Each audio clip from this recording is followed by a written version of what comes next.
AP విషయంలో BJP గట్టి ప్లాన్తో ఉందా? బలమైన పునాదులు వేసుకోవాలని భావిస్తోందా?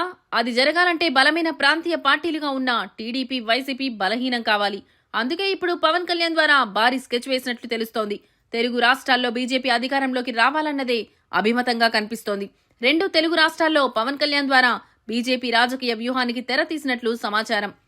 ఇటీవల తెలంగాణలోని కొండగట్టు ఆంజనేయ ఆలయాన్ని పవన్ కళ్యాణ్ సందర్శించిన సంగతి తెలిసిందే. అయితే ఆ ఆలయ అభివృద్ధికి 35 కోట్ల రూపాయల టీటీడీ నిధులు కేటాయించేలా చేశారు పవన్ కళ్యాణ్.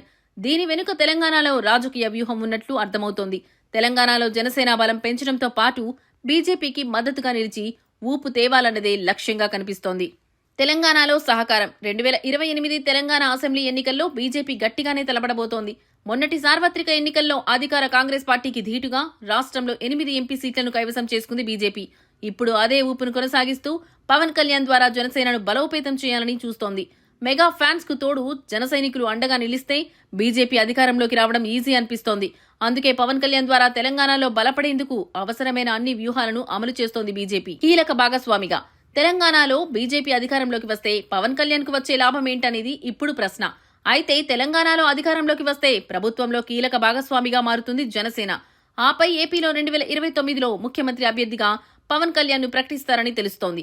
ఉభయ తెలుగు రాష్ట్రాల్లో పరస్పర రాజకీయ ప్రయోజనాలకు అనుగుణంగా బీజేపీ, జనసేన అడుగులు వేస్తున్నట్లు స్పష్టమవుతుంది.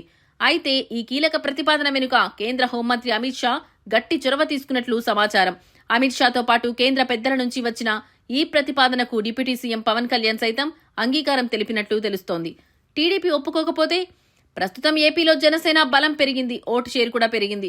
12% నుంచి 20%కి పెరిగే అవకాశం కనిపిస్తోంది. అదే సమయంలో బీజేపీ బలం కూడా పెంచుకుంటుంది ఏపీలో. అందుకే టీడీపీని ఒప్పించి పవన్ కళ్యాణ్ ముఖ్యమంత్రి అభ్యర్థిగా చేయించడం ఒక ఆప్షన్. టీడీపీ ఒప్పుకోకపోతే పవన్ కళ్యాణ్ ముఖ్యమంత్రి అభ్యర్థిగా ప్రకటించి బీజేపీ, జనసేన ఉమ్మడిగా వెళ్లడం. ఇలా ఎలా చూసుకున్నా 2029లో పవన్ కళ్యాణ్ ఏపీకి ముఖ్యమంత్రి కావడం ఖాయంగా తెలుస్తోంది. బలమైన మిత్రుడిగా ఇటీవల ఇతర రాష్ట్రాల్లో మిత్రపక్షాల విషయంలో బీజేపీ వైఖరి ఏ విధంగా ఉందో అర్థమవుతోంది. జనసేనను బలమైన మిత్రపక్షంగా భావిస్తోంది బీజేపీ. పవన్ సనాతన ధర్మ పరిరక్షణ వెనుక బీజేపీ వ్యూహం ఉంది.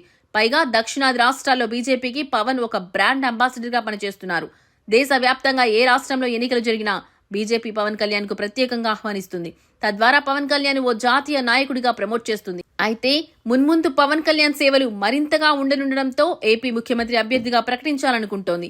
తద్వారా చరిష్మా ఉన్న నేతల్లో పవన్ కళ్యాణ్ ను గుర్తించింది కేంద్రం. మరి ఇందులో ఎంత వాస్తవం ఉందో చూడాలి.